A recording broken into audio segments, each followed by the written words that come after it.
Okay, hello, well, blah, blah, blah, blah.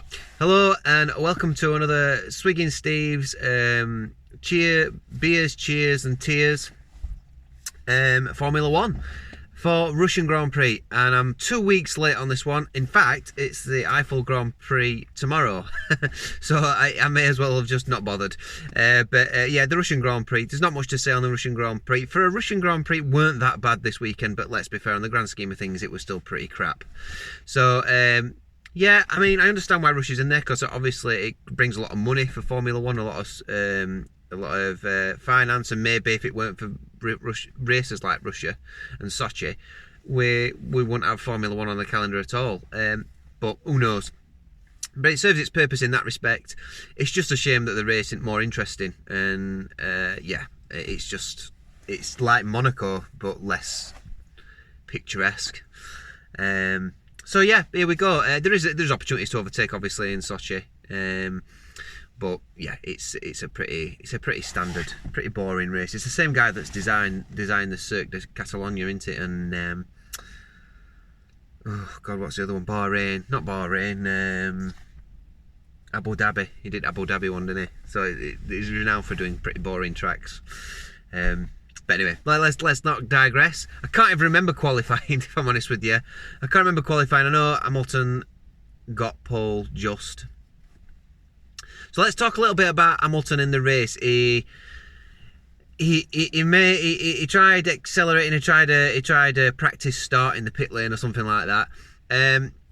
Whether or not there's rules for that or against it, I wouldn't bother risking it. Do you know what I mean? So I feel like Hamilton in that respect and Mercedes, they should have known better. I mean, you just don't bother trying anything that you don't know. Don't try doing anything that's a little bit dodgy. So that's my opinion on it. So yeah, he got dock points, and I know Hamilton thinks that everyone's ganging up on him. I think in Monza, I think that's the only one really where I feel like it were a bit unfair, but other than that, I don't think people are against Hamilton. I think it's just how it is. Some of the stewards' decisions are always a bit dodgy. Anyway, I mean, if you want to watch dodgy stewards' decisions, go and watch Formula E because you're reading results in next day's newspapers. To be honest with you, because there's that many changes that happen. But as I've said before. But anyway, let's not digress. So let's get to the race itself. Like I said, I can't remember qualifying. It weren't particularly interesting, I don't think. I think Renault showed a bit more pace, didn't they, in qualifying? And they certainly showed more pace in the race. Well, that rhymes. Pointing, I didn't know it. So the three people I'm going to give cheers to, first of all. I'm going to give cheers, and I'm going to do these in the order they finished the race. Some people say Bottas. I think Bottas had a solid race, but I just don't. I think down if Hamilton hadn't got the pit stop, and the time penalty, I don't think Bottas would have won. He might have won. He sent out. He had pretty good race pace, I suppose, but it was what it was. I know he had his little thing at the end where he likes, up yours everybody who hadn't supported me. But I actually think that he had an okay race. He did what he needed to, and he won the race. And I'm glad, because I think he does deserve another win on his name this season. But yeah, there we go. But my first one's going to go to Perez, because Perez ended up finishing fourth. Okay, and I think he had a pretty quiet race, to be honest with you. But he got 12 points for the team, and I'm really happy that he's got those points, because he needs to be showing as much as he can potentially for a drive for next season, because he's not got one at the moment. Be interesting to see what your thoughts are on that. I think it looks like he might go to Haas. I think Haas would be daft not to take him, because he brings money, brings finance, and I think Haas might take someone like Callum Ilott from Formula 2. Because it looks like Alpha might be going down the Schumacher route. But we shall see, won't we? We shall see. Interesting. So yeah, my first cheers goes to Perez, Sergio Perez. My second cheers then goes to Leclerc. He's drove the absolute socks off that car. Was it 6th, I think he finished in the end? I mean, come on. Where were Vettel? In comparison? So, for me, yeah, absolutely brilliant. he's a world-class driver without a shadow of a doubt. It's just like when Alonso drives a car that he has to drag around. It's just like Hamilton when he has to drag a car that's just not got the speed. He's like Verstappen when he has to drag a car that hasn't got the speed of the top drivers. He's doing exactly what you'd expect from a world-class driver. Nothing else needs to be said. He had a little bit of a silly... He shunted Stroll. Probably, arguably, maybe should have got some penalty points for that, but... yeah, that might play. That's a bit of a controversial one actually. I've chose Leclerc, but I've just realised he had the little shunt, didn't he, and took Stroll off. But hey, it is what it is. I think to still come sixth is still incredible because of the state of that Ferrari. So well done Leclerc for getting the points. But let's knock some of these silly mistakes out, because that's 2 shunts I think this season now, isn't it? Where he's ended up preventing someone else from continuing a race, because he did it with Vettel in Styrian Grand Prix. And my last cheers goes to, I've got it written on my hand because I can't remember, Raikkonen. Yeah, Raikkonen. I've not given a shout out for Raikkonen this season. And to be honest with you, because I'm not bothered. Although everyone likes Raikkonen's personality, but I'm just not bothered. He's done his time now in Formula 1. I want to be really shouting out for some young guns or people that are trying to fight for a seat. He's the last few races, he has just missed out on points. And he's been by far the best of those lower team drivers. Okay, Giovinazzi had quite a good race actually this weekend.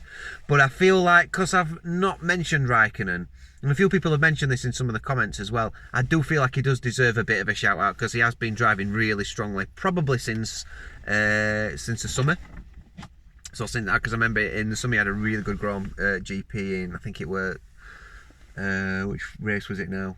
I can't remember now, but anyway, the last 3 or 4 races has been pretty consistent, and yeah, so I think he deserves a shout out actually, because he's not been getting the points, but actually he's just been off, and he's been well above the drivers below him, and he's been doing some interesting overtakes too.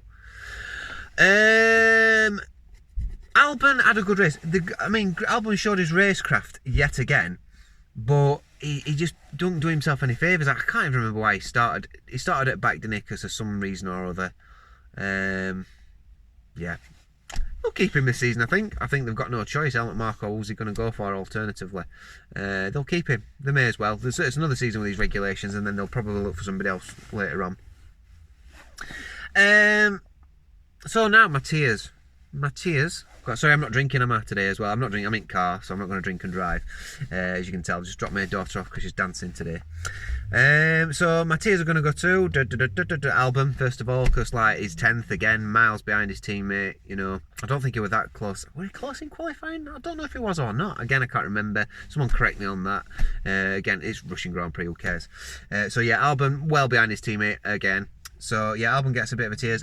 Vettel, I'm getting a bit bored. Some of these are a bit boring. Vettel again, because I don't feel like some of the other drivers had some bad looks. Science actually, he could have come into this because that stupid mistake he made at the beginning. But you'll understand why I've not given the science one in a minute actually. But my third tier just goes to Vettel, because it's just he's nowhere, is he? He's just not bothered. The problem is, it's all right him sort of driving at this standard for Ferrari, and maybe it's a car or this, that and the other, or maybe it's a team or whatever else, but this lack of momentum might follow through into next season. And I know it's a fresh start and everything, might end up behind Stroll, you know, and then everyone's going to be like saying to him, was he really a valid world champion and all this sort of stuff. I think he was, and I think in his peak he was unstoppable in that car, arguably, at least for a couple of seasons. I think the first 2012 were close, and obviously 2010 were close. But yeah, so there we go. That my next lot of tears goes to Vettel. I mean, what's happening? And then, last but not least, McLaren. Just McLaren as a team, because Norris was close. He had a strategy that looked like he might get the last point, but then he had to pit. His tyres were shot to death, and I think that's when Albon got the last point actually.